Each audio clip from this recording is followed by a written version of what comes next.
Hey guys, it's Phoenix here. Now I know it's been a while since my last video and I feel I owe you guys an answer for my absence. So to make a long story short, just recently moved states and unfortunately the process was pretty long and tedious to get finished as far as my job goes and just moving all my things and the expenses to go along with moving all my things.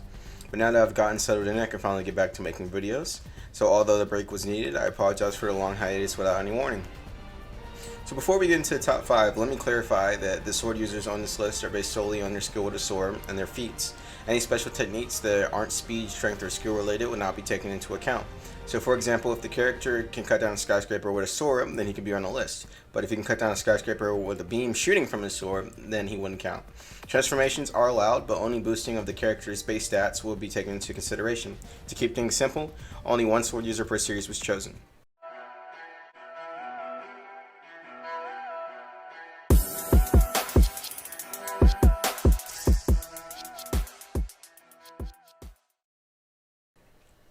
Kicking things off at number 5, we have Commander Levi Ackerman from Attack on Titan.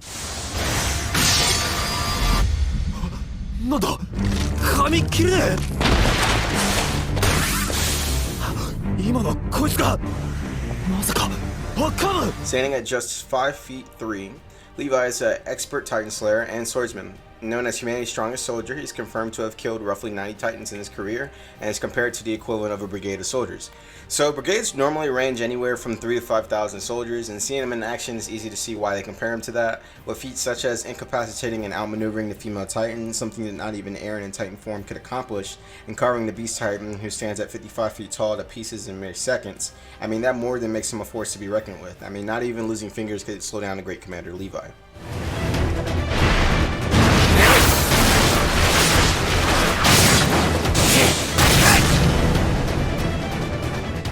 Moving on, at number 4, we have Dracul Mihawk.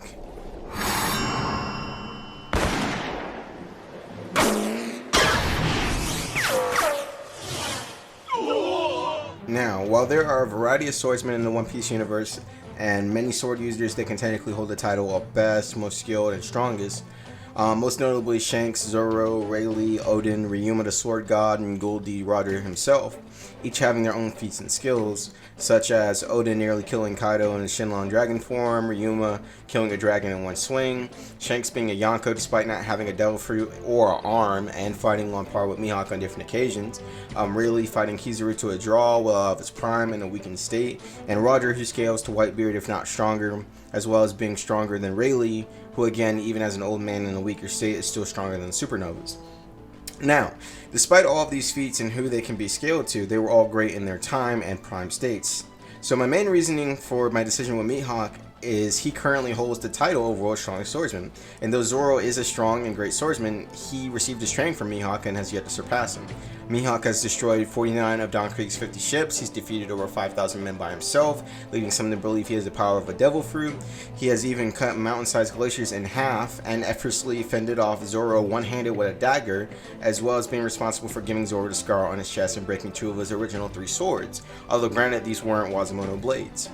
He's also fast enough to redirect bullets from a relatively close range, which given the bullets in question are musket balls from a standard flintlock pistol, they move at about 984 feet per second or approximately 670 miles per hour, which when combined with the fact that his sword is about 7 feet long and roughly 4 inches wide, and the bullets traveled about an inch down the blade, after some complicated math that I will display for you now, that would put his reaction speed to redirect the bullet at over 90,000 miles per hour, which may seem ridiculously high, but considering that light speed feats aren't uncommon in One Piece, this is still relatively slow by comparison, for a reaction speed at least. But even with all this being said, he definitely deserves the title World's Strongest Swordsman. At number 3, we have Afro Samurai.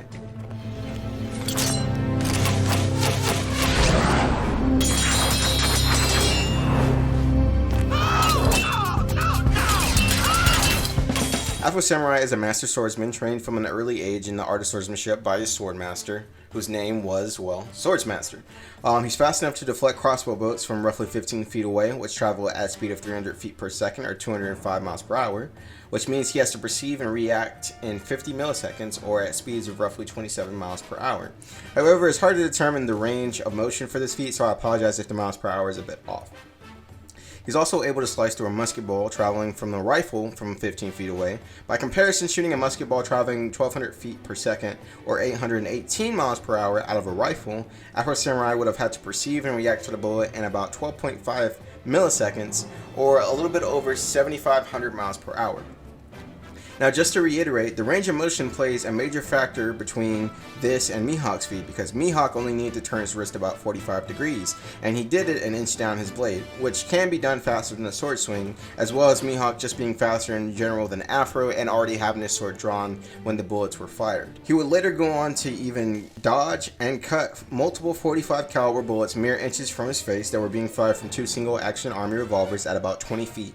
Although not moving as fast as the musket ball fired from the rifle, the 45 caliber moving at about 910 feet per second or 620 miles per hour, the fact that he would have to either cut or dodge 12 rounds in total makes up for the lack of bullet velocity. And even with this, Afro is strong enough to slice through multiple combatants with ease while only using one hand, even able to fight a robot clone of himself who was physically superior and had knowledge of his fighting style/skills.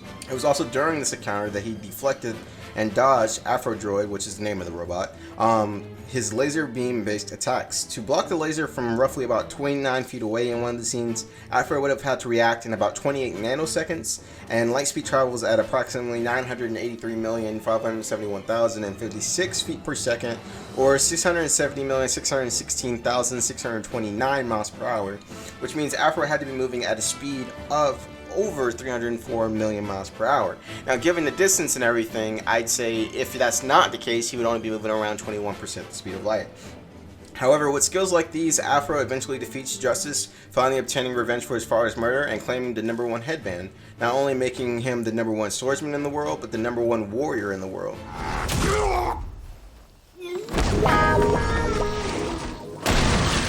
Getting closer to the #1 spot, at number 2 we have Guts from Berserk.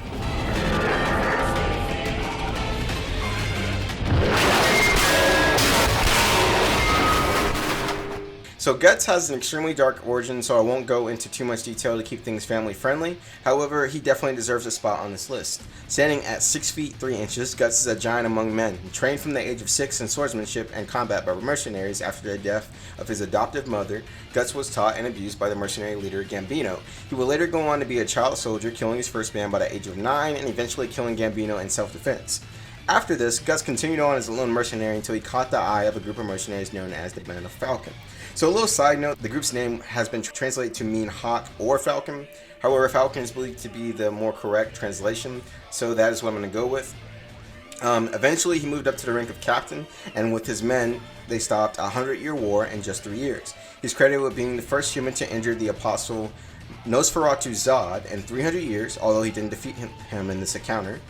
In the battle against the Blue Whale Knights of Tudor, Guts single-handedly kills over 100 soldiers. He's strong enough to cut through an armored soldier and his horse in one swing, and doing so before he obtains his signature sword, the Dragon Slayer.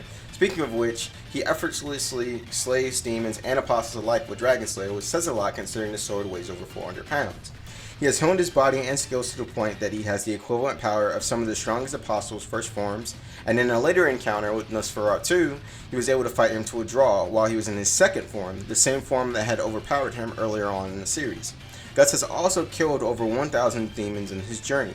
In fact, he has killed so many demons with Dragon Slayer that his sword exists on both the physical and astral planes of existence simultaneously, which basically just means that he can kill ghosts and he can kill demons and he can kill humans. He can just kill anything, basically. He has even killed a sea god from the inside out, and doing all this with one eye and a prosthetic arm. Now granted, his prosthetic arm is probably the most deadly weapon in his arsenal aside from his sword, but I digress. And with his Berserker armor, it also pushes all of his already above average skills, strength, and speed to demon-like superhuman heights, making him a one-man army. And with a name like Guts, he was born into it. Finally, at number 1, we have Ichigo Kurosaki from Bleach.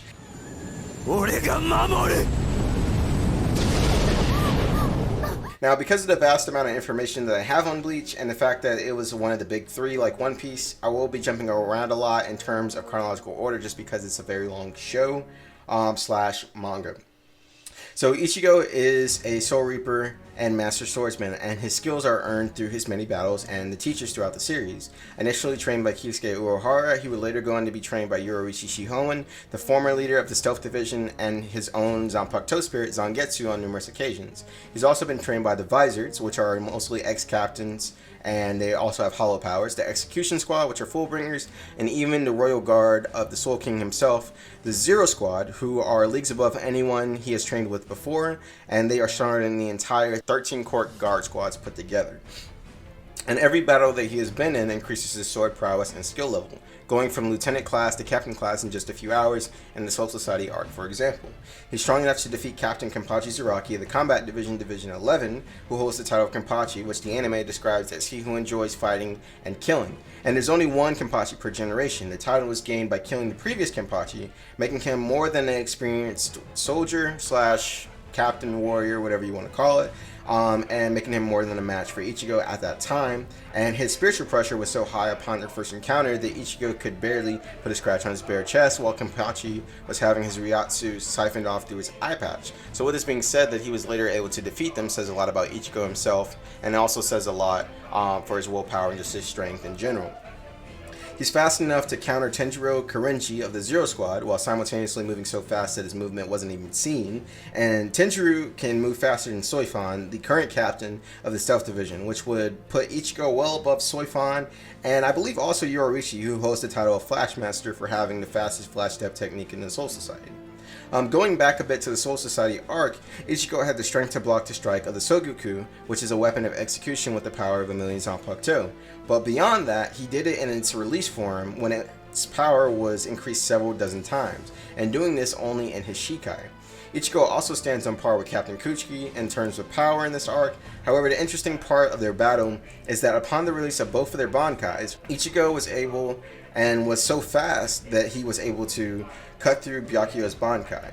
Now, as you can see, Byakuyo's Bankai takes the form of two rows of giant swords numbering in the thousands, hence the name Zenbon-Zakura Kageyoshi, or the vibrant display of 1,000 cherry blossoms. Then those large blades scattered into billions, and I do mean billions, of petal-like blades which he uses to attack his opponents. However, after seeing the speeds at which Ichigo is moving, Byakuyo decides to use his hands, which doubles the speed of the blades. But even this could not stop Ichigo, and of Byakuyo's own admittance, Ichigo cut through every single one of Zenbon-Zakura's blades. Now, based off of the data books, Ichigo's movement to accomplish this was compared to lightning speeds as well as godlike speed. And while I can't exactly calculate what god speed would be, lightning on the other hand moves at the speed of light for the flash with a return stroke of about 220 million miles per hour, or 1/3 the speed of light. But assuming that they are using the actual lightning strike itself, the speed would be more comparable to about 250,000 miles per hour, meaning Ichigo would be comparable to 250,000 miles per hour in his first Bankai. However, he continued to gain more forms and more Bankai versions that would boost his stats by a factor of 10 for the Bankais, and hollow forms that would increase his stats by a factor of 5 at most. But even beyond this, there are pages that suggest that Ichigo was faster than light speed even this early on in the series, such as when Shuhei Hisagi dodged the negation beam that's used to save Kaname Tosen, which Head Captain Yamamoto describes multiple times as a beam of light. So based off of this information and the fact that Ichigo is much faster than Shuhei, by the end of the series, I'd put Ichigo at 45 times faster than the speed of light, using the 10 times factor and a 5 times boost from his Hollow Mask and Final Hollow form, and his 3 Bankais overall. So that would put him at a little bit over 31,250,000,000 miles per hour for his combat/travel speed, with a reaction speed of roughly 93,750,000,000 miles per hour at the end of the series.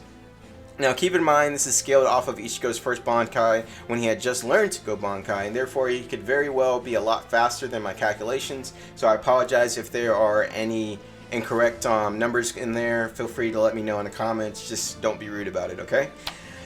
Moving on, Ichigo has fought and defeated multiple Arrancar, most notably his somewhat rival Grimmjow, the 6th Espada, in both base and release forms, and Okiura, the 4th Espada, although granted, during their final fight, Ichigo went berserk and turned into a Vassal Lorde, or to be more specifically, Zangetsu took over, so he wasn't fully in control of this fight, and so I won't really keep that as... I mean, he was strong enough to handle Okiura, and then Okiura transformed and he got stronger and everything, so Ichigo is strong as Okiura, but he wasn't really in control of that fight. So I mean, it's kind of different with that. Moving on, in his final fight with Aizen in his Dangai form, or Dangai Ichigo simply, countering Aizen's attacks destroyed mountains, and this is stated to be solely from Ichigo's power alone. Even with Aizen evolving as the fight went on, Ichigo still was able to match him. But by far, the fact that Ichigo was able to go toe-to-toe with the Quincy Jesus himself, Yuak, or Yuha, as I like to say, who is not only an expert swordsman, but has over 26 overpowered abilities, such as Power Intuition, which means any power which he knows will become his ally, and Reactionary Power Immunity, which means that any power he knows will not only be unable to defeat him, but will become unable to harm him in any way.